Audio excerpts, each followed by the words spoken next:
Halo semua, selamat datang lagi di channel Vibe Positif aja. Bareng gue, Trader Ajaib. Dan hari ini kita bakal ngomongin perbandingan yang udah lama jadi debat panas. Bitcoin versus emas, dua aset ini sering banget dibandingkan. Yang satu digital, volatil, dan gila pertumbuhannya. Yang satu klasik, stabil, dan sudah ribuan tahun dipercaya sebagai penyimpan nilai. Tapi kalau kita lihat data 10 tahun terakhir 2015 sampai 2025, hasilnya benar-benar bikin shock. Bitcoin di tahun 2015 hanya dihargai sekitar $351 per koin. Dan di Oktober 2025, harganya sudah mencapai $108,763. Kalau kita hitung, itu berarti kenaikan 30,886% atau sekitar 309 kali lipat dalam 10 tahun. Artinya, kalau kamu invest $1,0 di tahun 2015, sekarang nilainya lebih dari $309,0. Sementara itu, emas di tahun 2015 berada di harga $1,05 per ons. Dan di tahun 2025 sudah mencapai $3,993 per ons. Kenaikannya hanya sekitar 280% atau 2,8 kali lipat dalam periode yang sama. Kalau kamu invest $1,0 di emas, hasilnya cuma sekitar $2,8.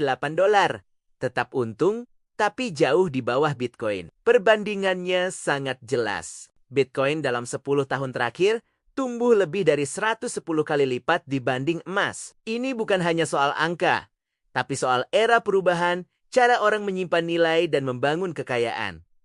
Bitcoin naik bukan karena kebetulan. Ada 3 alasan besar kenapa tren jangka panjangnya tetap bullish. Supply terbatas, hanya 21 juta koin. Setiap 4 tahun, ada peristiwa yang disebut halving, di mana jumlah Bitcoin baru yang beredar berkurang setengah. Artinya makin lama makin langka, dan kelangkaan itu menciptakan nilai. Adopsi global meningkat. Sekarang Bitcoin gak cuma dibeli investor retail, tapi juga institusi besar, perusahaan teknologi. Bahkan beberapa negara mulai mengakui perannya sebagai aset strategis. Efek jaringan. Semakin banyak orang yang pakai, semakin kuat nilainya. Sama seperti internet di awal 2000-an. Dulu dianggap spekulatif, sekarang jadi bagian dari kehidupan sehari-hari. Sementara emas tetap punya keunggulan, stabil, tahan inflasi, dan dipercaya sejak ribuan tahun. Tapi emas nggak bisa tumbuh cepat karena supply-nya masih bisa bertambah lewat tambang. Dan nggak punya efek jaringan seperti Bitcoin. Sekarang, mari kita lihat simulasi sederhana. Kalau kamu di CA dollar cost averaging $100 per bulan selama 10 tahun, total modal kamu $12,0. Kalau kamu lakukan di emas, hasilnya sekarang sekitar $33,0 $35,000. Tapi kalau kamu lakukan di Bitcoin, hasilnya bisa mencapai $3 juta dolar. Perbedaannya luar biasa. Dan disitulah kekuatan compound growth, tambah kelangkaan, tambah adopsi global bekerja bersamaan. Tapi kita juga harus adil.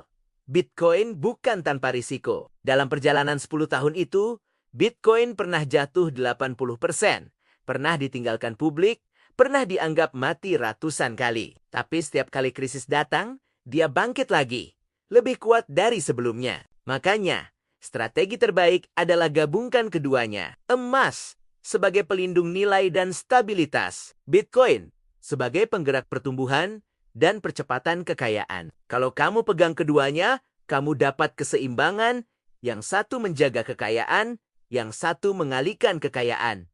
Jadi, kalau ditanya, mana yang lebih bagus? Jawabannya tergantung tujuan kamu. Kalau kamu mau safety, emas tetap juara. Kalau kamu mau freedom, Bitcoin bisa jadi kendaraan paling cepat menuju kebebasan finansial. Selama kamu paham risikonya, sabar dan konsisten, DCA dua-duanya bisa bikin masa depanmu jauh lebih stabil dan makmur. Ingat, yang penting bukan seberapa cepat kamu kaya, tapi seberapa paham kamu membangun kekayaan itu dengan benar. Karena yang paham arah, nggak akan tersesat, bahkan di pasar paling liar sekalipun.